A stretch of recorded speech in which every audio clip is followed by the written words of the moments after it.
Hey, what is going on, everyone? It's me, Mr. Mario, and welcome back to another episode of ModChat. For those who do not know, ModChat is my podcast in which I try and come on here at least once a month, and I talk to you all about things that I find new, interesting, cool, maybe even do a little bit of show and tell in the world of video game modding and video game console modding.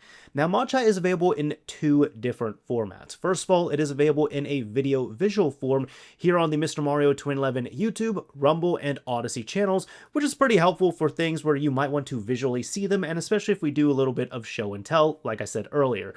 However, it is available in an audio-only form, like an actual podcast, so you can take it around and listen to it wherever the hell you want to. Simply look up ModChat, all one word, on your favorite podcasting app, host, provider, or platform, and you should hopefully be able to find it.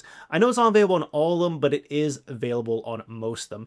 Either way, like I said earlier, this is my podcast where I come on here at least monthly, and I talk to you all about some things that I find interesting or cool or what have you, or maybe I want to show you a little bit in the world of video game modding and video game console modding.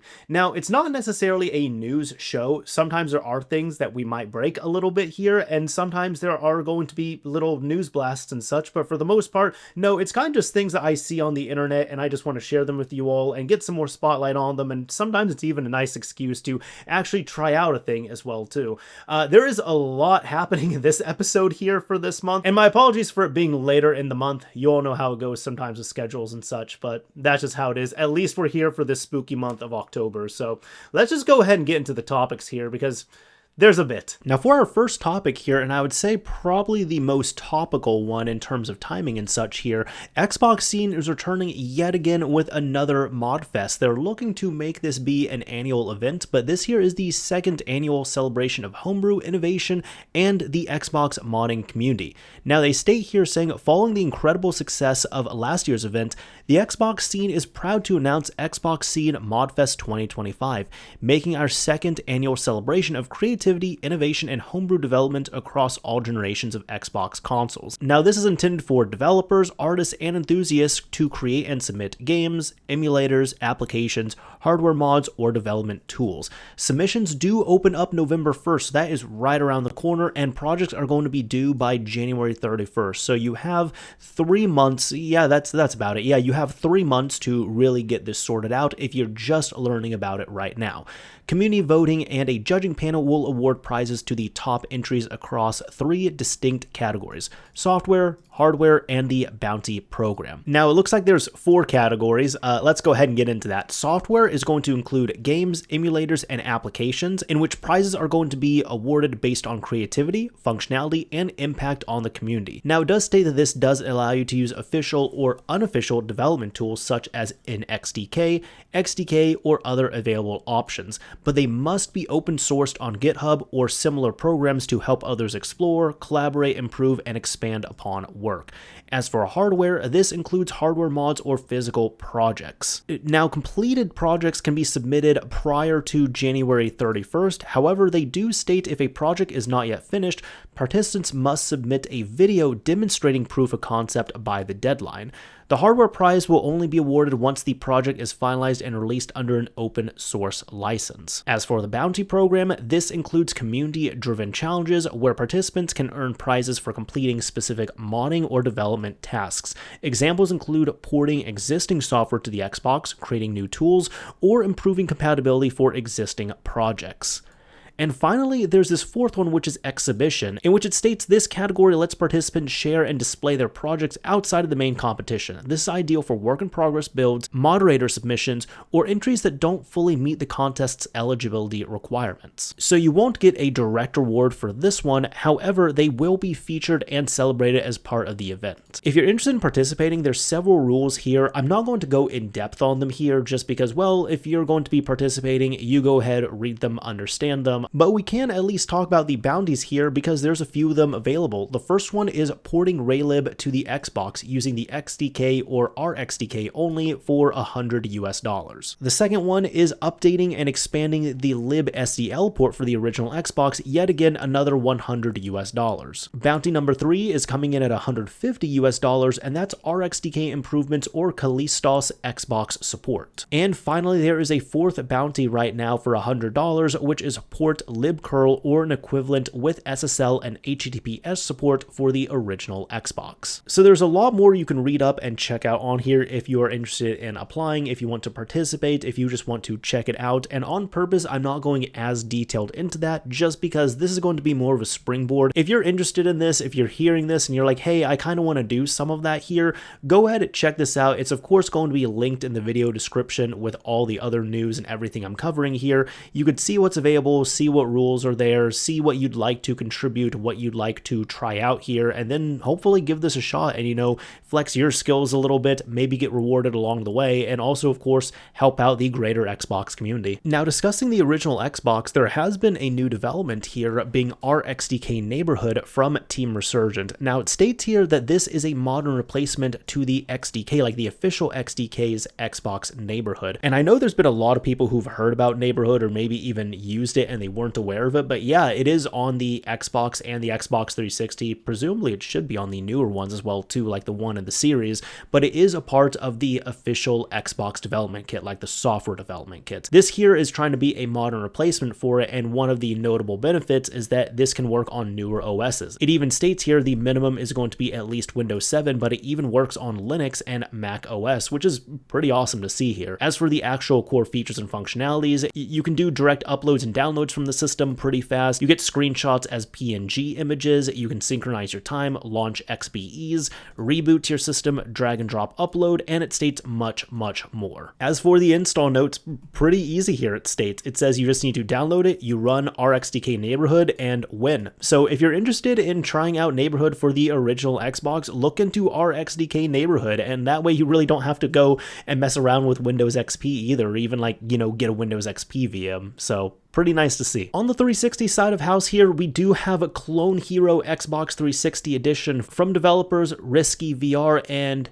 AOU. I'm trying my best on that username here, but saying usernames out loud, a little more difficult, of course, than actually reading it here. Now, this here, put pretty simply, is just Clone Hero ported over to the Xbox 360. It does state it's made for RGH or JTAG, but it says that you can use it on any modded 360, meaning if you're able to use homebrew, such as using Bad Update on your system, you can run Clone Hero. And to convert your songs for Clone Hero 360, you use CHX Importer. So that's really all you need to know on this. If you're interested in rhythm games, if you're interested in messing around with this here, it's going to be linked down below. You can just go ahead, download it, get your songs converted over, and fired up on your modified 360. While as this is a release of sorts here, I don't typically cover guides, but I thought this would be at least a good one to highlight here and put under the spotlight. This here is from Jeff Lone Star, and this is the Xbox 360 Aurora Skins for Dummies guide. Now, this is just available as a thread over on Real Mod Scene, but right here it shows how to make easy skins step by step, just like some of those old Dummies guides right here.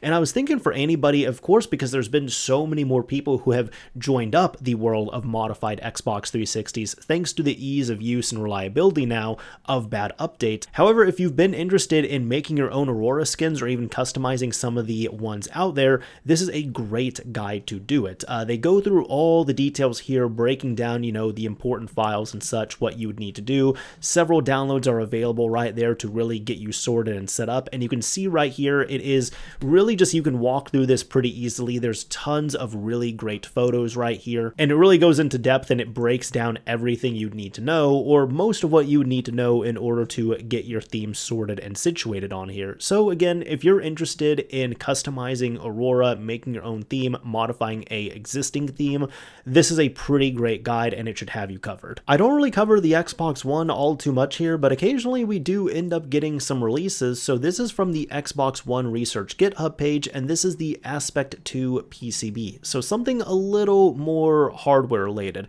This is from contributors here, Tux User as well as Nick Guyver. Now it states here that this is the ASPECT2 PCB, and this is a development board for Xbox One, Xbox Series consoles based mostly on blurry PCB images. This allows for postcode monitoring via I2C and reading flash via SPI. On some development kits, there are more features available. See functionality for info. So you can see right here, this is what the top of the PCB looks like. This is a kind of a side profile here, and this is the background on this as well too. This repo does contain the KiCade files for the PCB and schematics, the EEPROM template, and as well as the STM32 firmware. Now, as for functionality here, it does state there's some of these that are tested and working. So for example, you can read the eMMC flash, you're able to show postcode display, you can access the Southbridge JTAG port, although this is a dev kit exclusive right here, and you also have UART kernel debugging right here, but that's also a dev kit exclusive. Now there's some of them here which aren't showing up yet, so for example like I2C functionality for SM bus communication, they state that this does require bit banging the driver at lib ASPECT2, so they do need to do that. For SWO functionality, which would give us ARM single wire output, that's not working yet either, no success, but that is a dev kit exclusive. And then finally, UART on the SMC itself for SMC or Southbridge debugging, no success on that, and they said likely another dev kit exclusive. So some people might be asking, if you're covering this, is this going to be useful for the average person? Probably not. No, in all honesty, probably not. If you do have a dev kit that you're trying to do some debugging on, maybe you want to repair it, you want to see what's happening there, this is great for that. And I do love seeing just like boards like this get re-implemented and such. We can even see those blurry PCB images right here. Let's check this out. They were covering this, so this was originally, they say it's an external PCB. This is a model Facet 2 Fab A. There's the part number. But then looking at this here, you could see, yep, this is pretty much how it was right here. You could see all those dev kits available, and you can actually see one of these boards right there hooked up to one of the dev kits. So there's not a ton of information available on here, but like I said, seeing this just be recreated and then being a little more usable on here, and even the ability to hopefully do a little bit more with a kit on hand, really awesome stuff to see. Now jumping all the way from that over to the PlayStation 5 side of house, yeah, not even PS4, we're jumping right to PS5. This here is Y2JB from developer Gajina. Now this here they state is userland code execution using the PS5 YouTube app. You heard that correctly. Yeah, you can now use just the YouTube app on the PS5 to jailbreak your PS5. This does require at minimum firmware 4.03, and they do state if you haven't already jailbroken PS5 using either WebKit, Lua, or BDJB, you will need a fake or legit activated PS5, the USA YouTube app version 1.03 package file, and FTP access to the console. And if you do not have a jailbroken PS5, like if you have a PS5 on old firmware and you've been waiting for something like this, you need a USB drive and you need a pre-made backup file, which is what they're going to provide right here. As for installation here, you need to block youtube.com in some way on a DNS, so you can just route your DNS to 127.0.0.2 or an equivalent like that. And if you have a jailbroken PS5, you'll need to, of course, jailbreak the system, install YouTube 1.03, then access the following path here over FTP, and there's going to be a download0.dat file. You just need to download it from this GitHub here and then transfer it into this folder specifically for YouTube. And then once that's done, you can just launch YouTube, and that will allow you to get into your jailbroken state. As for a non-jailbroken system, you have to download a pre-made backup file from the releases section here, and then you need to restore it to your PS5. But do keep in mind, it states here that restoring backup will factory reset your PS5, meaning any data you have on there will be formatted when you restore this from backup. As for the actual downloads, we can come over here. The 1.0 release has just released here right before I started recording this, and you can see here there's that download 0. So this is going to be the essentially data that you have to replace on your system if you already have a jailbroken system and you have the YouTube app installed, or if you're using this to jailbreak your system like you haven't jailbroken it yet, you do have this backup right here. Now some people might get excited and seeing here, hey, I have the latest firmware available, I can try this out. I guess I'll say it looks like you are able to still restore this backup if you want to do that, but I know that the latest firmware is not going to be exploitable yet. I do know that there is going to be a limitation on that. It doesn't show the number on here, but like I said, you do need an exploitable system that is vulnerable to this attack here, and it must be running at least the 4.03 firmware. If you're interested in seeing this in action, Gajina has ended up posting a few videos covering this here, so let's go ahead and watch this one. Go ahead, blow it up. So you can see here right at the beginning, they're on their PlayStation 5. They have the YouTube app already installed. So they open up the PS5. Well, they open up the YouTube app. You can see here that opens, debug right here. It shows this is on 1.03. One patch has been applied, one patch line applied. All right, it gives that error. And then right here we have starting exploit. And it goes through that. And here, debug, we have the remote JS listener listening on port 54733. It tells us this is the Y2JB beta, so that was at the time of this, and it's waiting for a connection. But you could see right here from all the backend text, and then that's disappeared, so you can have a cleaner look at it. Right here, it's really just waiting for you to send over a payload, but you can check it out that that's really all there is to it. Let me go ahead and play it again, just because it's so quick that if you blink, you might miss it. So again, they just open up the YouTube app, you see that's been applied, they hit OK there, and then the script starts running, it starts the exploit. There you go, jailbroken. Once this is set up, it is as easy as that. So this is also really nice because the other thing to keep in mind is that this does work as long as you're on an exploitable firmware on the PS5. This does work on both models, actually all models of the PS5, I'm thinking of that now. It works on the original PlayStation 5 with the disk drive. It works on the original PS5, which does not have a disk drive. And it also works on the PS5 Slim, whether you have a disk drive or not, and the PS5 Pro, whether you have a disk drive or not. So as long as you're on an exploitable, low enough firmware, you can make use of this. Now I had to look around a little bit, and this is over on the PS5_jailbreak subreddit right here, in which user Stewie has ended up doing a pretty great update compatibility chart right here covering which covers what. And you do have to keep in mind that this is a userland exploit. Now a full jailbreak is going to involve two things. It's going to involve a userland exploit, which is the entry point itself. It's going to also involve a kernel exploit. And once you end up chaining those two together, that can give you a full jailbreak, but you must have the both of them. Typically what happens is we get a userland exploit first, and then a kernel exploit will have to follow up later. There has been times, it's very rare, but there's times where we get a kernel exploit for a higher firmware, which is available, but we don't have a userland entry just yet. But you can see right here, we're just going to focus on Y2JB. And you can see that actually Y2JB seems to work on everything from, well, let's see, we need at least 4.03. So you need at minimum 4.03, and it will work all the way up to 12.02, allegedly here.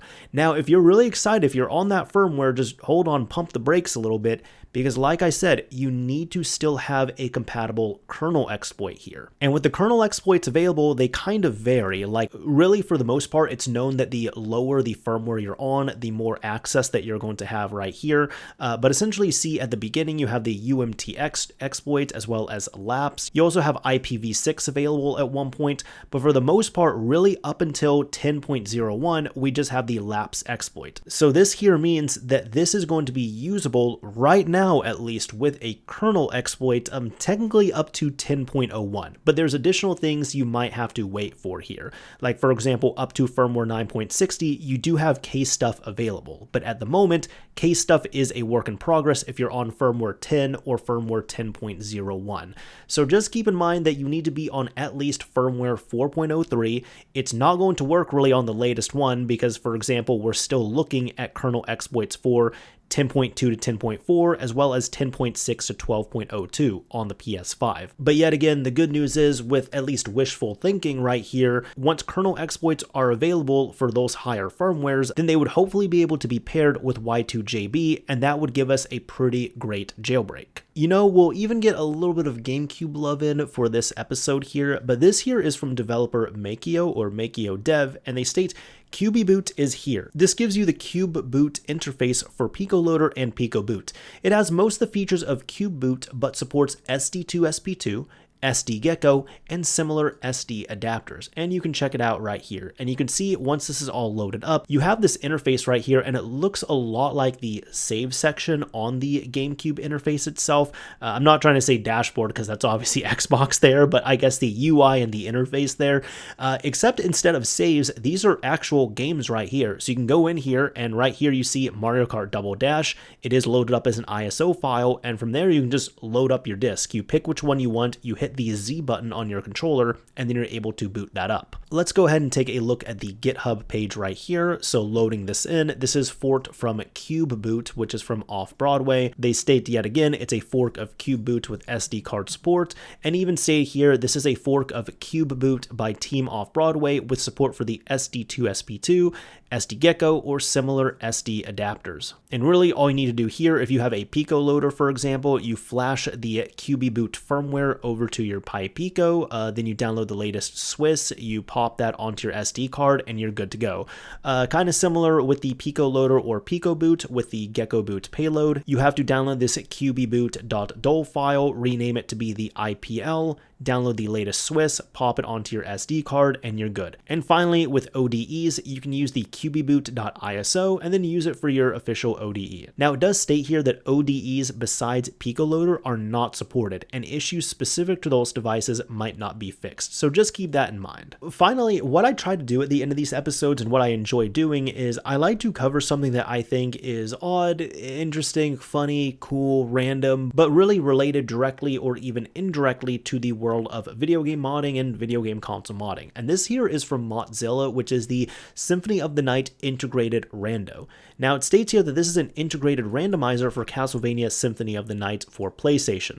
I figured I would cover this. Now, not only this does kind of, fit with the season of Halloween and such, but not only many people absolutely love Symphony of the Night, but I have many friends who absolutely love randomizers and randomized playthroughs right here. So covering this ends up being a PPF patch, which you just need to take and you apply it to your ISO, and then you'll just need to load up the randomizer itself. It states that this works for pretty much everything, PS1, PS2 emulators, and they've tried on several different PS1s, the Mr. PSX core, BizHawk's Nymashok PSX core, and you can even burn it onto a CDR. This is interesting because if you want to, you can patch this, but even an optional thing as well too, you can even play as Maria since there is a Maria mode.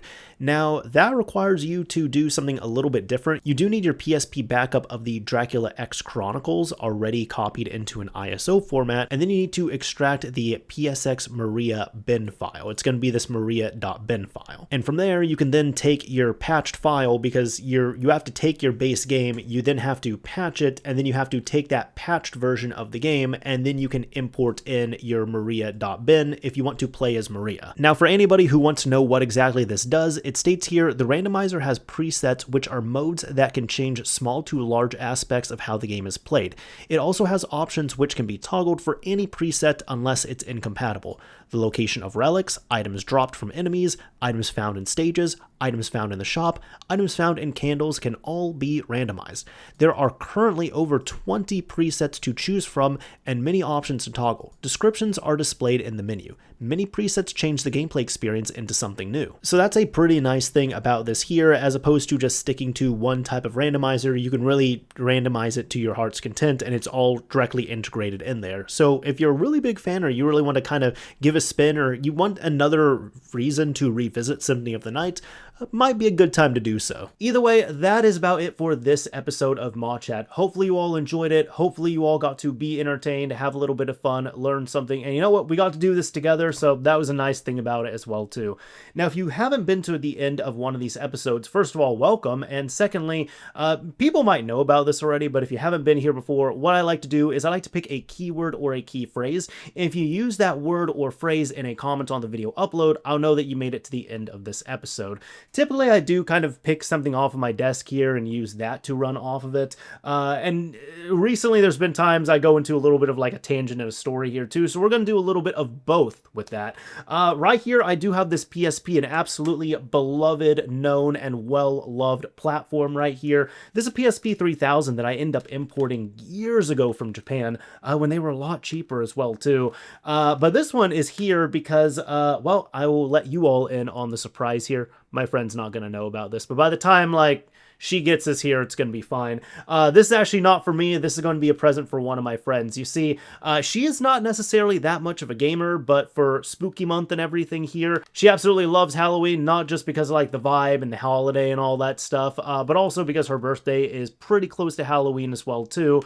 And this has been a birthday present that she has not known has been in the works for a little bit. You see, I'm giving her one of these because she is not a gamer. We've played a lot of video games together, but she doesn't have a game system. She's really not a gamer like that.